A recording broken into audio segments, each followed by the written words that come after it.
I'm just a normal guy with a curious fascination for unarmed combat.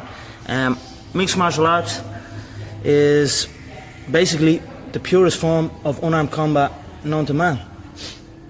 It involves all disciplines, all combat disciplines: boxing, kickboxing, wrestling, taekwondo, karate, jiu-jitsu.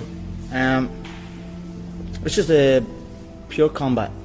Conor, given the tradition of sport in this country, we have a proud tradition of Gaelic games, soccer, rugby and all the rest. How does a young lad from Crumlin get into mixed martial arts? Well, I was no different growing up. I was always into football. You know what I mean? Growing up where I'm from, there's two things you were known for. You were either good at playing football or you could fight. And I was no different. Fighting was always something I was interested in. Football was what I wanted to do. Football was my first dreams. I always dreamt of playing. I always used to go out on my own. I was like 7, 8 years old and put on my football boots and run up and down kicking the ball, dreaming of playing in front of a big stadium. But just growing up then, I realised that I needed to be able to defend myself. Certain situations, I just wanted to be able to defend myself, and it led me to combat sport and studying different ways the human body moves. And I was like nearly a mixed martial artist without even knowing I was. You know what I mean? I just basically wanted to defend myself in any scenario, and I used to go from gym to gym, trying to learn different ways. When did you realise, at what age, that this was something you could carve out a career from? Well, I moved from Crumlin when I was 16, 17, and I was doing it. I was still playing football at that time. I was doing MMA, and I was doing boxing, I was doing this and doing that. But then I met a guy when I moved up to Lucan from Crumlin who was doing jiu-jitsu. Tom Egan, his name was. And I was doing some boxing at the time, some kickboxing. And around the same time we started seeing the UFC on TV. And we just, every day in school, we'd talk about it. He'd show me some jiu-jitsu stuff. We'd be mess fighting in the class. I'd be showing him some boxing. He'd show me some submission moves. Eventually then I used to go up and stay up in his house up in Kildare. Literally stayed there the whole weekend. He'd teach me how to grapple. He'd teach me some techniques and I'd teach him some techniques. And basically we'd fight at the end of it. Two little 16-year-old kids out the back of his shed, the concrete floor. And we basically punched the head off each other, really. But, and then that was that, you know, and that was my first obsession with it, you know. And I thought, like, I still didn't think I could do it. I was just kind of still in my thoughts was self-defense. I just wanted to be able to defend myself in any situation. Then he met my coach John Kavanagh, my coach today, John Kavanagh, and found out that he had a proper gym. He also ran shows where you could actually compete properly, and that was it. The two of us went down, met John, and that was that. John showed us a different approach to combat sport, a different way of thinking, the professional way. You know what I mean? Even though we were in a little small shack in a little hut, it was a professional approach to unarmed combat, and he introduced me to jiu-jitsu, which changed my whole approach and made me look at the finer details of combat. And then that was it. I was hooked.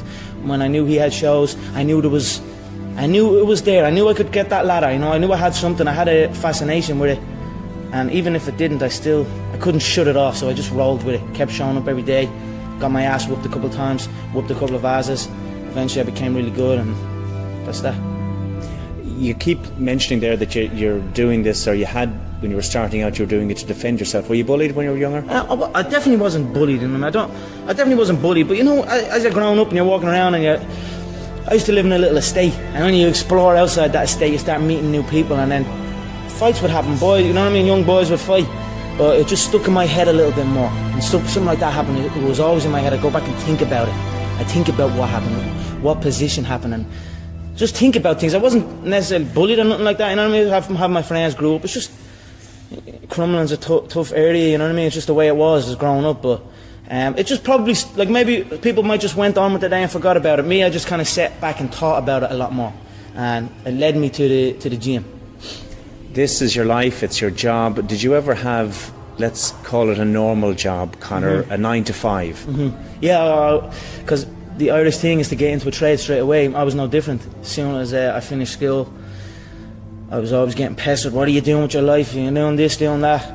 They didn't know what it was. They didn't know what MMA was. They didn't know what none of this. They didn't know I could make a career out of it. As far as they were concerned, my man and dad I'm talking about, as far as they were concerned, I was just getting into a cage and fighting with some other guy. They didn't know nothing about it. No one did, really. But I knew. You know what I mean? I knew. But and then I ended up getting a trade just to keep them quiet. Because I used to have a lot of fights with my dad. What trade did you get? I ended up getting a trade as a plumber. literally up in the back arse and nowhere up in Wicklow, the Wicklow Mountains. And funny enough, that site was one of the biggest sites in Europe. Kilternan was right at that skiing place. Huge, and now it's just abandoned. Now it's just deserted. So I used to go up there 6 o'clock, 5 o'clock in the morning. I was on that M50. I used to have to walk to the N4, about half an hour from my house, wait for some Limerick guy that I didn't even know. He'd drive on the M4 and I'd have to flag him down.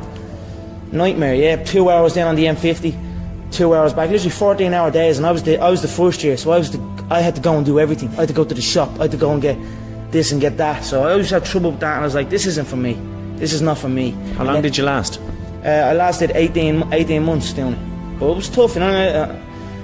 It wasn't the life for me, you know what I mean? And then John said, because I was training with John as well at the time, and then John got in touch and says, I have a show, I'm running a show, I'd like to fight on it. And then that was it. I just packed it in, didn't show up. My dad used to come in and punch the head on me and like try and drag me out of bed, and I just wouldn't go, you know what I mean? I had an uproar for a good few years with him over, but and that was it. I just packed it in, quit, and then focused on training. And I knew what was going to happen. I knew I was going to get here. They didn't. There's a lot of stressful years, you know what I mean? A lot of tough times, but I proved them wrong. I proved myself right. What makes you such a good fighter? I don't know, I'm just curious about it. I'm curious about it. It's never, I mean, it's in my head 24/7. There's nothing else I can think. I don't think about nothing else. And that's it. I'm just curiously fascinated with it, and I can't stop thinking about it. Everything I do in my life is related to this. I don't do nothing else if it's not got to do with fighting. You know what I mean? And that is why. You know what I mean? To be truly good at something, all you've got to do is show up. Is that not unhealthy? I don't know. Do I look unhealthy? Take a look at this physique. I'm in phenomenal shape, in body and mind. To me, what's unhealthy is living an unhealthy life. To me, what's unhealthy is getting up and going through the same day every day of your life, 9 to 5, in an office or in a, you know what I mean? That's unhealthy. That beats your mind. I don't work.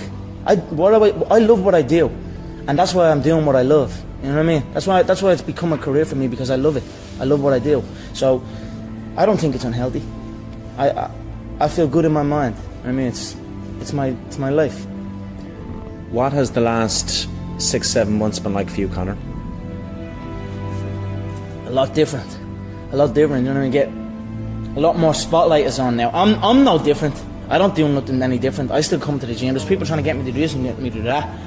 But I know that in order to be successful at this game, it needs to be 24/7. I need to be living in this gym, and that's since this new facility, SBG Concord, has opened up. The setup now is I come here at 1, 2 o'clock in the day, and I'm here till 10 o'clock at night. There's no outside distraction. There's no nothing. It's been crazy. The spotlight is on. The Irish public are watching, but it's what we planned. It's what we prepared. I knew I was going to be the person to bring martial arts to the public eye, and now it's happening. You know what I mean? There's two things I've learned from these past 7 months. Number one is that hard work pays off, and number two is that dreams come true, and that's what's happening. Final one for you. I want to know what you want to achieve. Is it the fame? Is it to be champion? Is it the money? What do you want from this career? I don't care nothing about fame. Yeah, I don't care about fame. The gold belt is what I want. The 2 gold belts. I was a 2-weight world champion in the previous organisation. Now I'm on the big stage at the UFC. I want that featherweight belt and I want that lightweight belt. That's my goal. The money is going to come with that. Don't get me wrong. It's prize fighting. I'm after the money as well. But the money comes with the belt, and the belt is what I'm focused on. I don't care about fame.